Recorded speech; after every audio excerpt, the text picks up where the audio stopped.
Today I'm taking a look at the FIREBAT laptop. So that has a pretty nice look to it. I can say right now, the one thing I really like about it is a very light laptop, especially for the size. This looks like a 17-inch. So if you want a large laptop that you can easily carry around in a backpack, you don't have to worry about it. This is going to be a nice option for that. We do have large rubber pads on the bottom. We got nice ventilation there on the bottom. On the left side, we got a power port, USB-C, HDMI, and USB 3.0. So if you want to connect this to an external monitor, we can do that. On the right side, we got an SD card slot, 2 more USB 3.0 ports, and we got our Ethernet port right there. So if you want to have this hardwired, we can actually do that. It also comes with a headphone jack, a user guide, and that is in full color. And here's our power supply. So that's 100 and 240 volts, so it's good for international or domestic. Outputs 3 amps at 12 volts, so 36 watts. This laptop is not going to be using a lot of power. So this is something that's very nice. This actually has a numpad on the keyboard. So they made this laptop large enough that we have a full-size keyboard, something you do not get with all laptops these days. This is about a 15.5-inch laptop. It looks larger than that. It's surprisingly large looking for a 15.5-inch laptop. It does have a sticker for Intel inside, so we know this is going to have our Intel N150, which is a fairly new processor. Great for laptops because it is very power sipping, so if you need an efficient laptop that also has enough power to give it some kick, that is going to be the processor that you want. And we can see that there is an LED indicator there to let us know that it is charging. Okay. Ooh, that's actually kind of hard to see there, but you can see there is a full backlit keyboard on there. That's excellent for me because I do most of my work during the night, so being able to actually see the keyboard is very handy. Okay, so it does look like we have Windows 11 on here, and I do have to say I really like this mouse. This has a very responsive touchpad. If you want to, you can leave these on. I usually turn these off. And the touchpad does support 2-finger scrolling.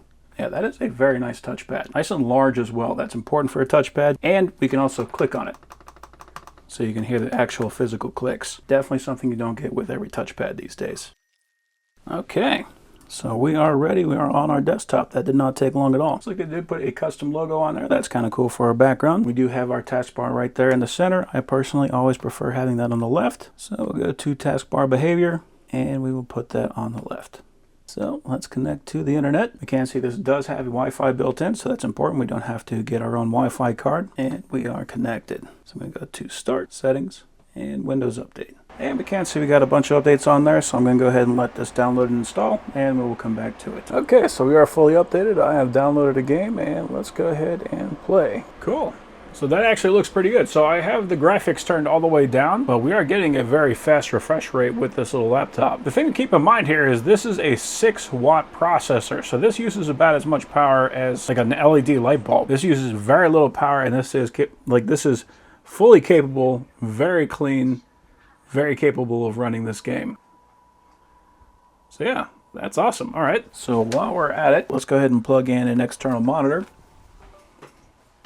Okay, it does see it, and there we go. That picked it up right away, and that is running no problem on that. So I'll tab out of that. Display settings, and instead of duplicate, we're going to go to extend. Identify, so this is 1, we want 2 above that. So now we can drag our windows around, and we can use 2 full displays. And there we go, that is fully capable of playing a video while I play the game. You can see as I move this around, I am not losing frame rate. That is a super smooth game still.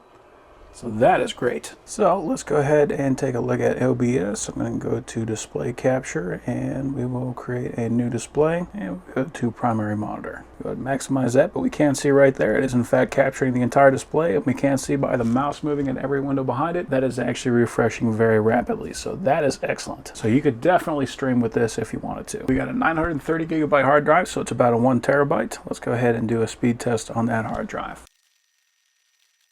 All right, so you got about 500 megabytes per second on the read as well as on the write. So that is a perfectly capable SSD. So we can see this does have 16 gigabytes worth of RAM. It does have 128 megabytes on the graphics card, 932 gigabytes of storage. And we can see that that is Windows 11 Pro. So that is not Windows 11 S mode or anything like that. That is the full version of Windows 11 Pro. So let's go ahead and run a Cinebench test. Okay, so we did finish a render. We got a 170. So take from that what you will. I personally already saw everything I needed to see. This is capable of running EVE Online while playing a video in a separate monitor. This is an excellent little laptop.